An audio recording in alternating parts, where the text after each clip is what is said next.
We are in my 2021 long-range Tesla Model S, the refresh version with the yoke steering wheel. And we're in our last leg of our holiday road trip. We're gonna be driving from around Portland, actually Gresham, Oregon, all the way down to Pleasanton, California. Looks like our first stop is in Eugene, Oregon. Let's take a look here. So actually Springfield, which is about a 2-hour drive, 124 miles. It is a bit chilly outside right now. It is directly 34 degrees outside here in Gresham, Oregon, and we are at about 316 miles. So we're cruising down to Springfield, probably grab a little bit of Starbucks or breakfast. You want Starbucks, guys? Yes? Okay, kids like Starbucks. Mom likes Starbucks. And then we have our neighbor's dogs with us, so we're all cozy, ready to go here. With the Roxy and Catalina, everyone's ready to go. So we are gonna be hitting this road trip. Follow us along today. We'll have a number of updates. Supercharging, we have a total of 3 superchargers to hit all the way down to Pleasanton. And trying to make good time today. There's a Golden State Warriors game I'm trying to get home to watch. So I think we're gonna make it if we stay steady and true. So come along with us for the ride. Driving down I-5 South, and we're about 23 minutes away from the supercharger. You can see that the battery's already preconditioning there, getting ready. There's a lot of fog here.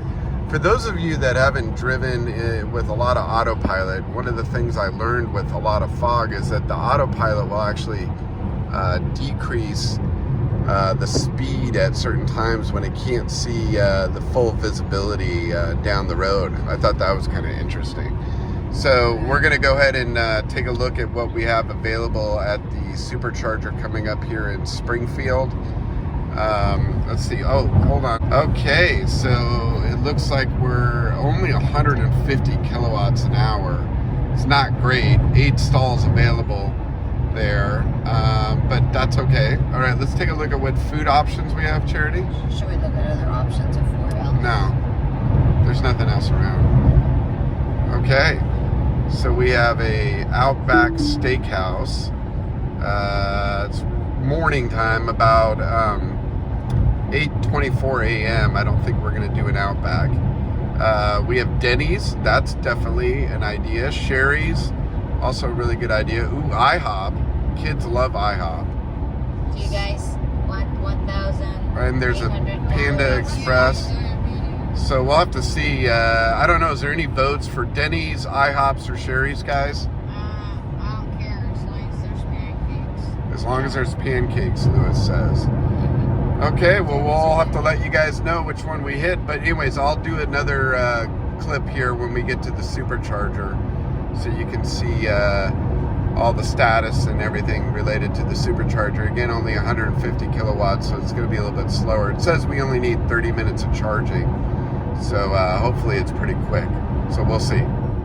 Just got to the Springfield supercharger. It says we're gonna charge here for about 30 minutes or so, but just to kind of give you guys an idea, it's really cold out, about 38 degrees outside. We only have about 92 miles on the battery. We are trying to get all the way home to Pleasanton, California without doing too many charges, but it looks like we have 2 more charges after this. So hopefully it goes fairly quickly. One in Medford, and then another in Williams, California. You can see the details right there. Looks like the Medford one, it's about 55 minutes of charging, so quite a bit. Actually, this I think is gonna all change when after we get the battery up there, so you'll see that. So anyways, I will shoot another clip when we get done with the charging so you can see the total price.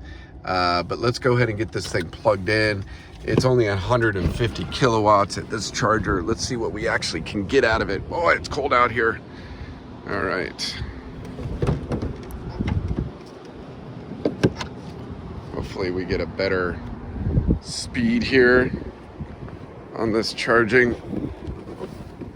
Okay, let's see what we actually can get out of this guy once it gets configured and starts charging. There it goes. All right, going up slowly. 26. Come on. I really hope it goes more than that, otherwise we're going to be here a long time. 26. And the battery is preconditioning. Okay, here we go. Come on, let's get up to at least 150. Boy, it's crawling up there. It's not moving up very quick. The battery should be preconditioned, so we'll have to see what we ultimately get to, but it's not looking too promising. Right now at 54 kilowatts, it says we're going to be here an hour. That might be a little too much. Come on, 54. It's not great. It's not really moving past that. I may decide to move to the stall next to me just to see if it increases a little bit, because this is pretty worrisome. 54 kilowatts is not very good. Let's see if it jumps up here now. It's not looking like it's going up higher. I think I'm going to move to the stall next to me. Let's take a look. I just moved to the supercharger stall next to me. Hopefully we're going to get above 54 because we kind of got stuck there. Okay, here we go. See, this is a good way of pointing out. Okay, I just moved to the stall next to me, the supercharger next to me, and the one that I first arrived here at I was only getting about 54 kilowatts an hour. Now I'm getting about 113, as you can see here, which is much better. It's about twice as amount, and now my time to charge is saying 35 minutes versus 55 minutes. So this is much better. I'm going to just keep it here. But sometimes, this is kind of a good lesson to learn about supercharging. Sometimes if you plug in and you're only getting 54 kilowatts and it's not really getting higher than that, sometimes it makes sense to move. But you always want to leave a slot in between you and the other person, because a lot of times you're sharing the same circuit that two superchargers share. So it's always good to move it. I'll take 110. It's certainly better than 54, so we'll keep it here. And anyways, let's get this baby charged up. Just got back to the car, and as you can see here, we about $18.14 in charging. We got up to 348 miles, and it says that we have more than enough to get started on our trip. It's a bit colder outside, 38 degrees, 348 miles, and the charging rate has slowed down to 24 kilowatts an hour, which is totally normal once you get your battery pretty much full. So we're about done here. We're gonna get started. Looks like our next stop is in Medford, I think. Let's just take a look here at it. Here we go. Oh, looks like we're bypassed Medford, and it looks like it's saying Grants Pass is our next charge. So we may hit that. So that would leave us with 20% battery left.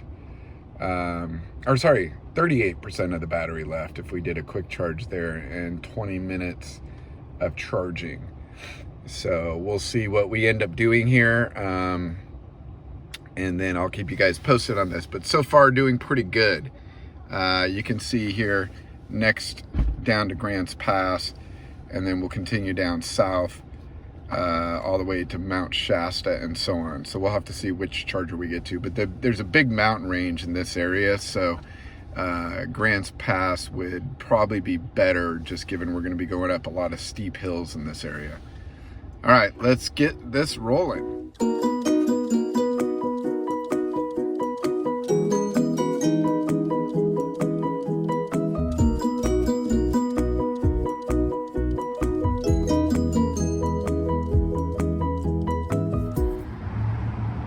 Well, we got just 8 miles south of Grants Pass, and we had a complete tire disaster.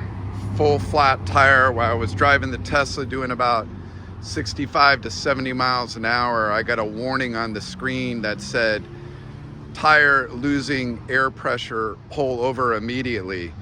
We looked for the next exit. We pulled over. I had only 15 PSI in the tire and it was drastically losing air. We pulled up to the Chevron station, which seemed fairly convenient. Nice Chevron station. The guys here have been really nice, but we're kind of in the middle of nowhere.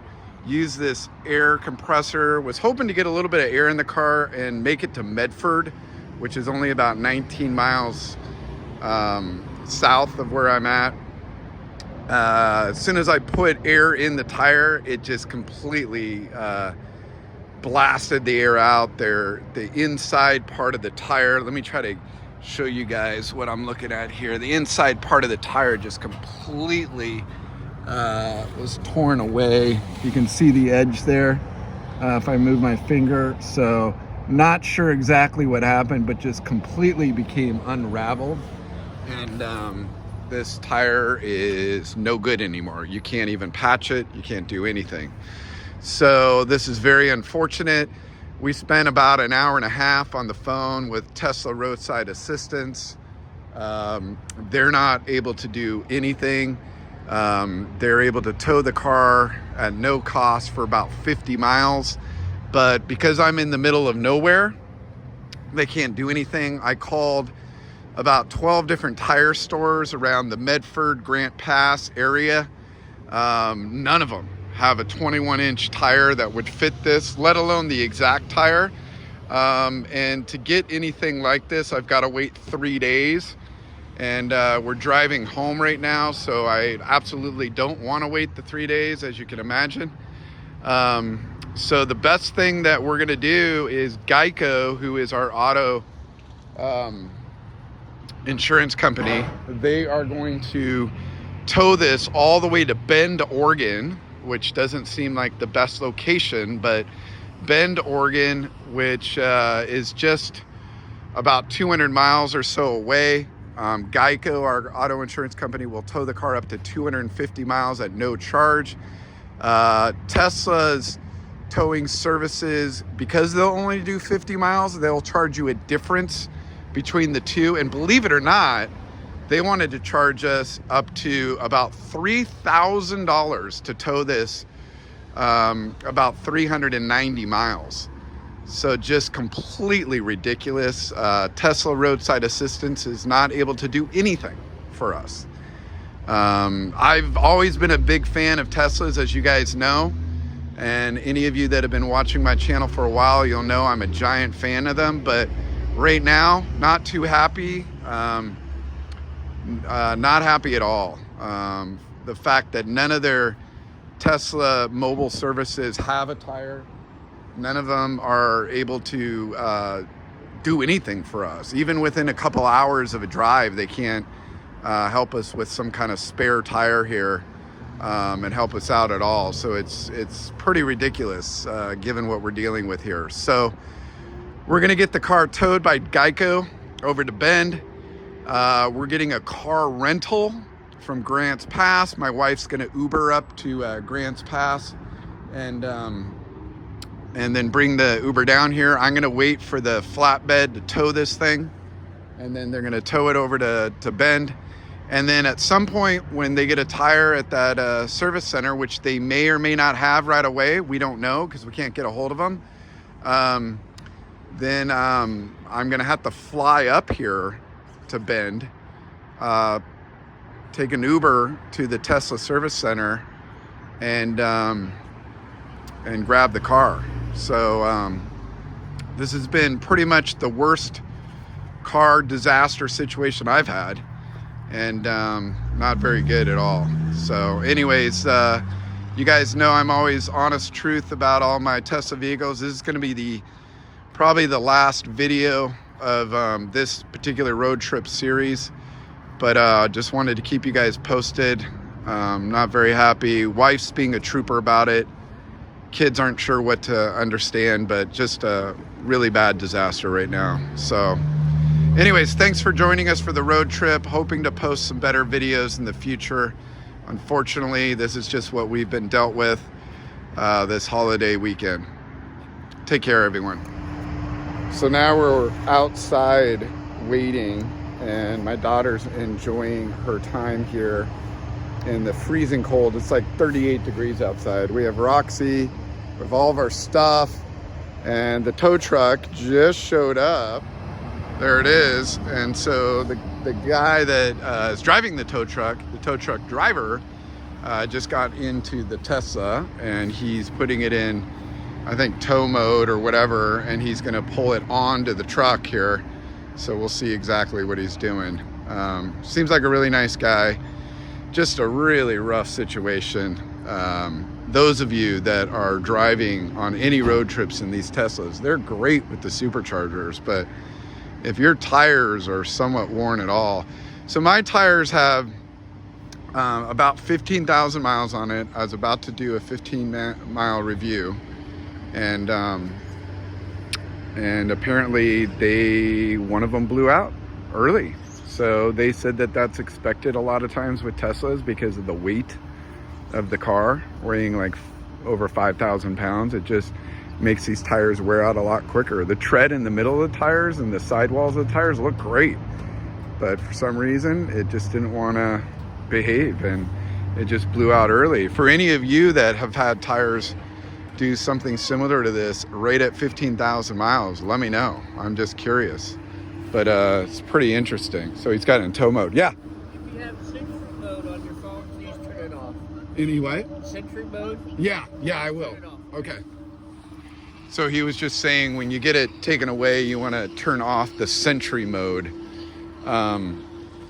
especially so it doesn't wear the battery down at all.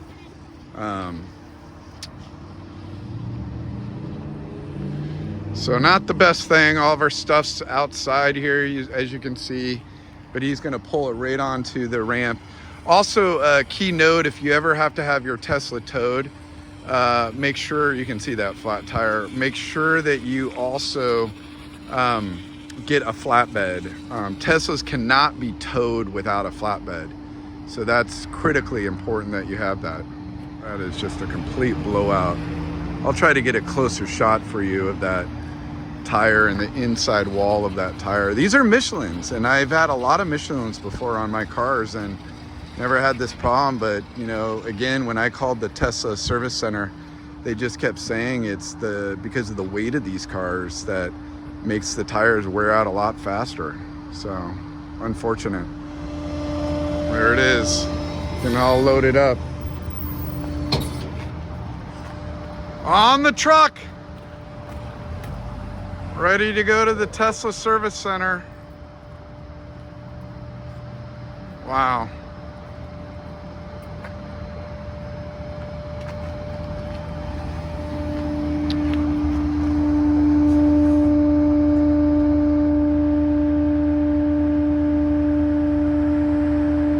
That's where it happened. And I was doing like 75, 80 miles an hour.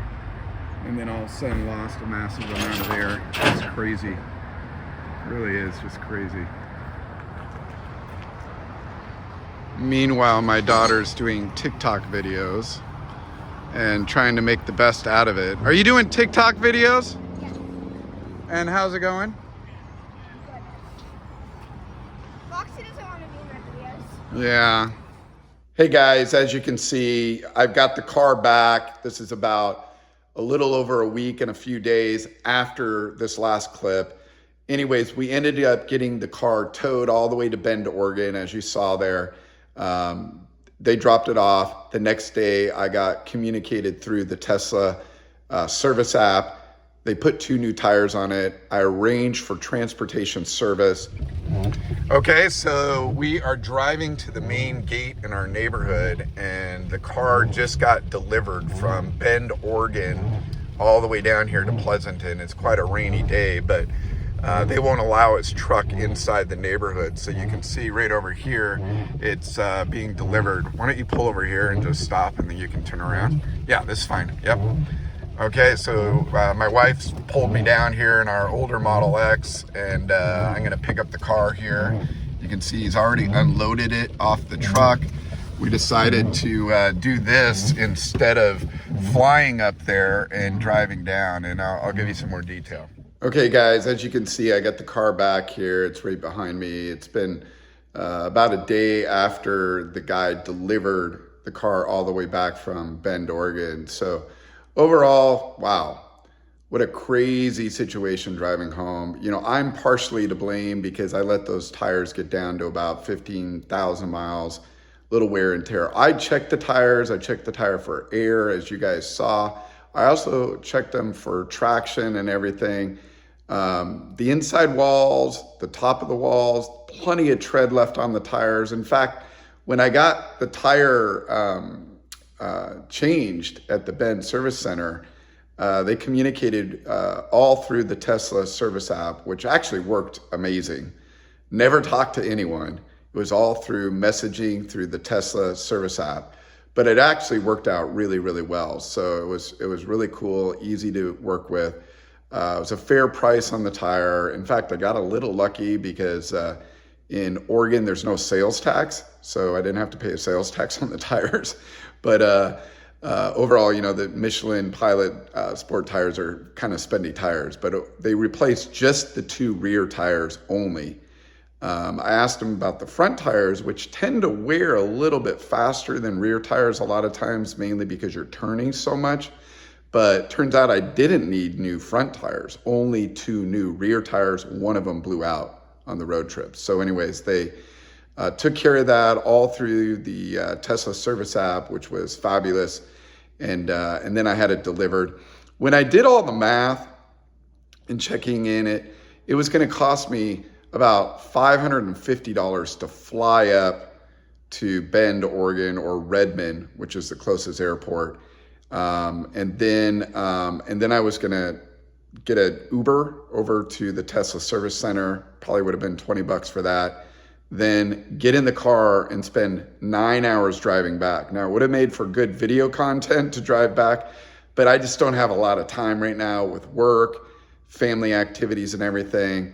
It just didn't work out. So we ended up just shipping the car. I checked into shipping. We were able to find a good shipping service that would actually ship the entire car for about $800. So if you remove the airline ticket, you remove a little bit of Uber costs, but most importantly, the 9 hours of time, it seemed like shipping it would be the best option. So the clip before this, you saw, we just had it shipped, got the car back. They did a great job. I inspected the car very, very carefully. Didn't have any issues at all with it getting shipped. The driver that shipped the car had to drive over ice and snow, which would have been a problem for me as well because I don't have chains on the car. So I think shipping was really the safest, quickest thing. All in all, I got the car it was about 6 days later, which was okay. We just shared the Model X. Luckily, we got the Model X back from the shop. So overall, it worked out really well. Anyways, big learning experience for me, but I did think the tires were fine. Not sure what I'm going to do on future road trips. I'm almost feeling I should invest in a spare tire. Question is, where do I put it? Because the Teslas don't really have a spot to put them. Not really sure what to do. But even that gel stuff that you can put in a tire if you get a nail or something, that wouldn't have helped because it was that whole inside wall that just blew out. So not really sure what to say about future road trips. You guys have any comments or questions, please put it below.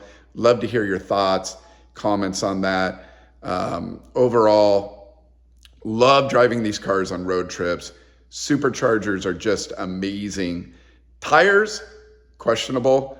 Might have just been because there was 15,000 miles on the tires. Not quite sure. Anyways, hey, please like the videos. I'm going to keep producing videos for you guys. Liking the videos is going to get me a little bit higher in the rankings. It's always helpful. And please subscribe if you're new to my channel. I'm an overall car enthusiast. I do a lot of videos on my Tesla Model S here.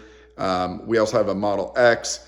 And I have 2 gas cars too, a Porsche 911 993 1997 if you're interested in that. And then I have another car on order I'm going to be doing videos for in the new year as well. So thanks again for joining us on this road trip. hopefully this was helpful for everyone. Kind of a crazy experience. It ended up working out. So thanks a lot, guys. I really appreciate you joining us. Overall, crazy road trip. Super happy that everyone was safe and we were able to get home okay.